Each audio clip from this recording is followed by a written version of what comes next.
Hey, good morning, everybody. Nice to see you. So we're in my where I usually do my sacred talking circles. I have some pretty cool stuff with me. I always have a candle. I have my turtles, which to me are grandmother turtle and how she carried the world on her back, how the world was created on her back. So I keep my sage, which I always like to light a little bit before I do my fires. Give me that sense, that sensory to get me present to where I need to be. And then whenever we do our calls, I have my sacred talking feather too. Now, every woman who's in the group creates her own space for herself. And some of the things we had this week's last night, and some of the things that we cover are exactly the topic today: how to heal from a narcissistic mother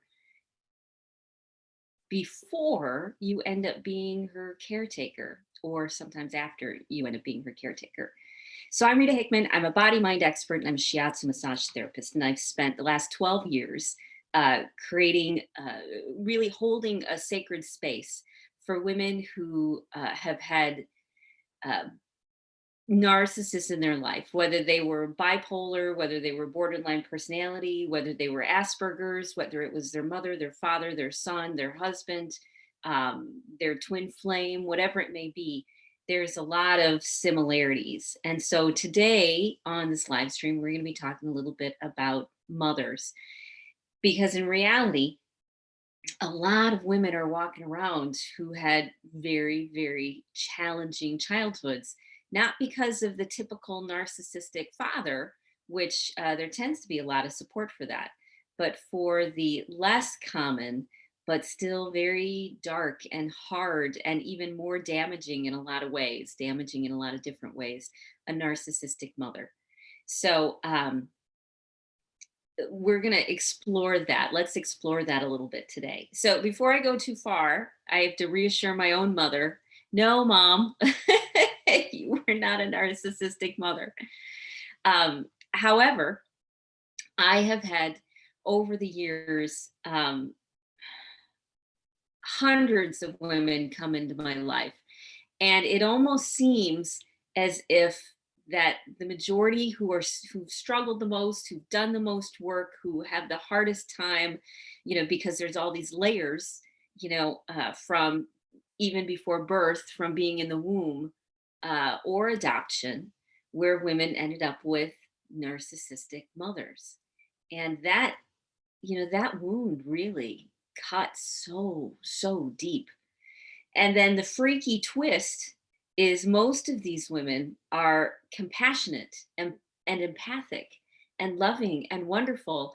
And so they end up being the ones who are their mother's caretaker when their mother starts to get Alzheimer's, or their mother starts to get very ill, or you have to put her into, or there's a retirement home involved, or a nursing home involved, or uh, dad dies, or it was a single mother. All of those things start to come up. You're able to avoid them for a while. There are a couple decades. You moved out, you got on your own feet, you created your own relationships, and now you're looking to the future and realizing that you have a narcissistic mother and that you better figure some of this stuff out, because otherwise it's going to rip you apart.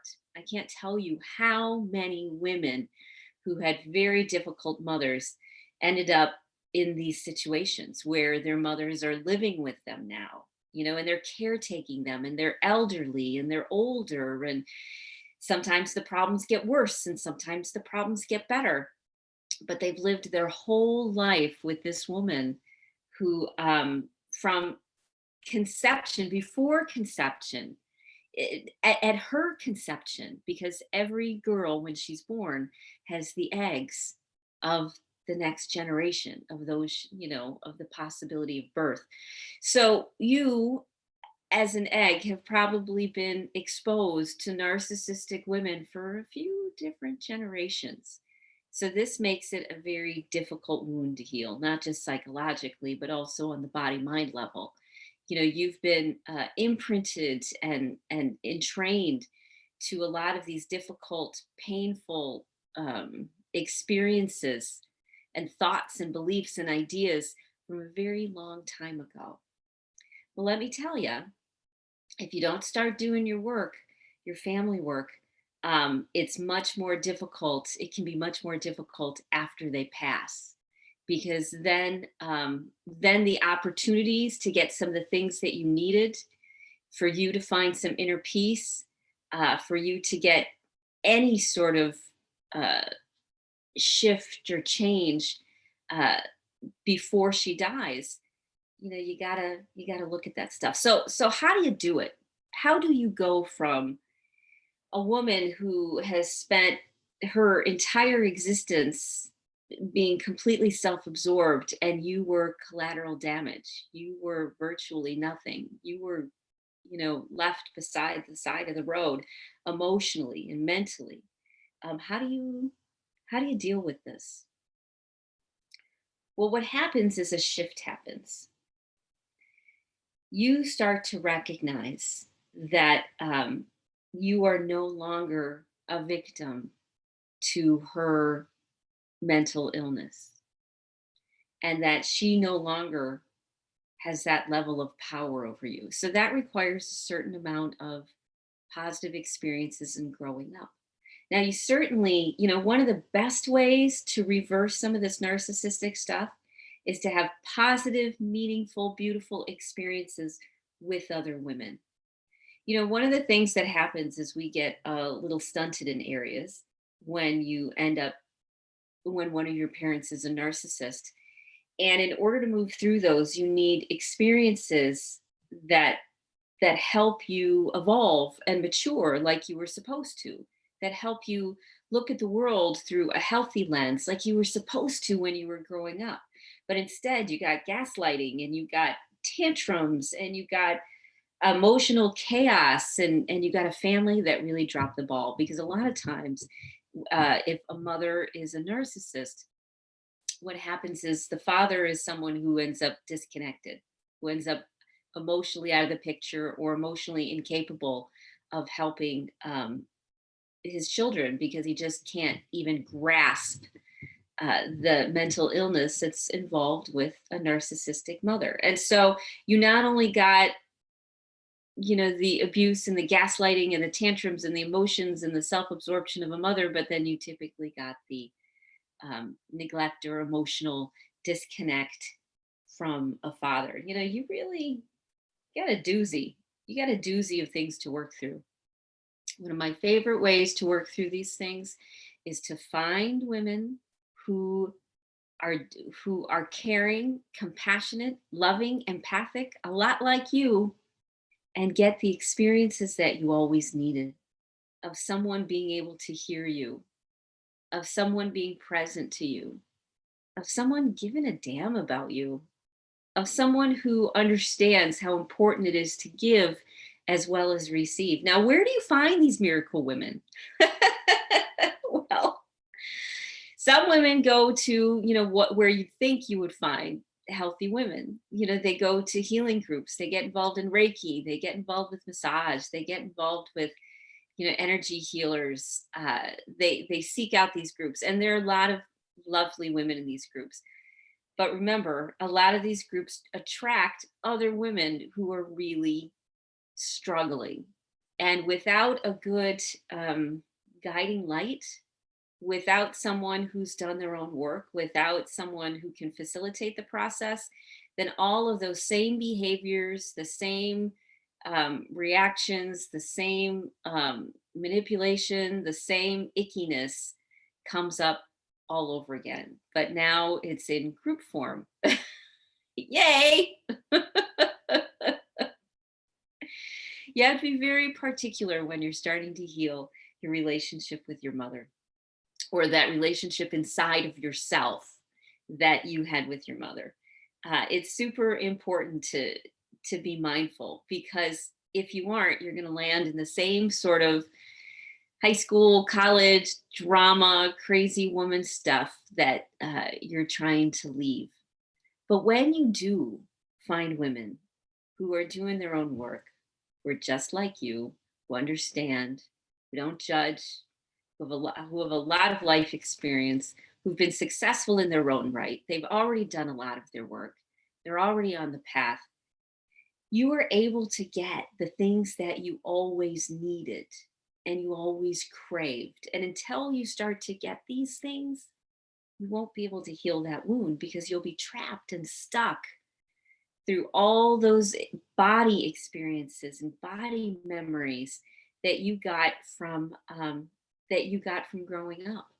All of those nervous system reactions and mental reactions and patterns of thinking that were imprinted on you, that you naturally adopted because you had no other answers. You need to start to reverse those, and the only way to reverse them is when you're hurting, to have a woman who listens. When you're lonely, to have a woman who sits with you. When you're broken, to have a woman who helps you through your tears. When you're suffering, to have a woman who's able to be present with your suffering without making it about them. When you start to get these natural, important experiences that you were always meant to have, things start to shift in you. You start to move forward. You're able to take those steps. And it's tough to get that stuff in therapy because in a therapy experience, it's still that power struggle. It's still the professional and the person who's broken. Now, you're not necessarily broken, you're not broken. However, you do need some things that you've maybe never been able to get before. And if you just go out willy nilly looking for people anywhere, women anywhere, you'll find that the majority of them had pretty messed up thoughts and probably a narcissistic mother too, who imprinted them and shaped them, and they're not able to be present to you because they're still struggling with their wounds. But when you actively seek out women who get it, when you actively seek out women who have been through your experiences, who are moving to a higher plane of living, who are breaking out of those patterns of narcissistic relationships, whether they be with women or men, when they start to get the love and the nourishment and the nurturing and the care and the compassion and the connection and the depth that you were supposed to get, that you needed in order to be the best, most incredible, cool version of yourself, that's when you start to heal. Because it's difficult to heal when you still have a big gaping hole, black hole of emptiness where you don't have a mother's or a woman's love and care.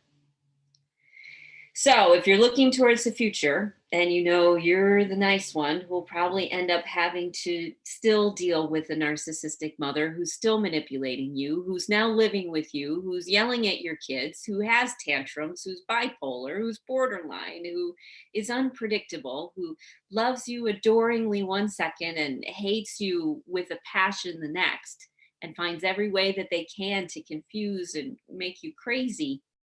If that's what you're looking towards, get help now.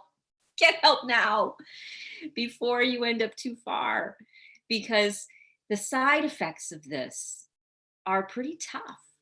The side effects of not healing end up, as disease, end up as heart problems, and as digestive problems, and they get worse when you personally get older. They start turning into big problems that you can't necessarily compensate for. And now there's hospital visits and doctor's visits. And, it's time to heal that stuff. Because if you don't heal it, you're going to get sicker and sicker and sicker. And then you're going to end up angry and resentful. And that is not a way to spend your time. That's not who you're supposed to be. That's not where you're supposed to go.